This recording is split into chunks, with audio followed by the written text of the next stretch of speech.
Петербурге существуют дома, которые в свое время были культовыми. Туда стремились попасть. Завсегдатаи вызывали зависть, а о событиях, происходящих там, ходили удивительные рассказы. Это были литературные салоны, которые держали в своих домах светские дамы. Такие женщины вызывали восхищение. Им поклонялись, перед ними заискивали и, конечно же, им посвящали стихи. Одной из самых экстравагантных держательниц литературного салона в Петербурге была Паллада Богданова-Бельская. Эта светская дама украшала свои ноги браслетами, а плечи покрывала зелеными или малиновыми накидками, из-под которых виднелись яркие бусы или необычные кружева. Художник Милошевский писал: «Она не была красива, но была неповторима, а это больше».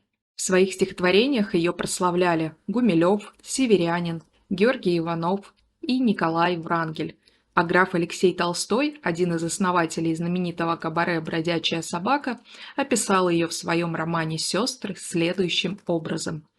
«Такой гнили нигде не найдешь. Наслаждение.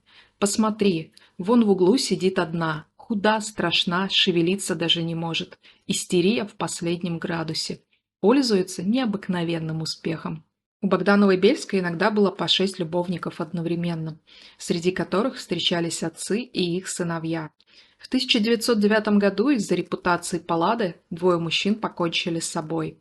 Анна Ахматова рассказывала, что когда Паллада вспоминала какие-нибудь прошлые события, то спрашивала у нее: «Ты не помнишь, Анна, с кем я тогда жила?»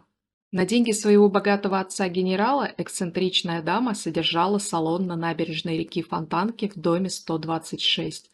Среди ее гостей были князь Волконский, барон Врангель и граф Зубов, а также поэты Бальмонт, Городецкий, Гумилев, Северянин, Лившиц и Георгий Иванов.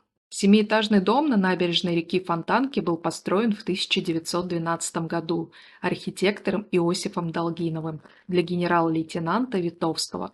Это здание до сих пор поражает своей величественностью. В его парадных можно увидеть колонны, витражи и скульптуры, а за самим домом ведется бережный уход. Экстравагантная Паллада пережила революцию в России, выжила в блокаду и стала почетной пенсионеркой Советского Союза. Умерла она в 83 года в брежневские времена в Ленинграде.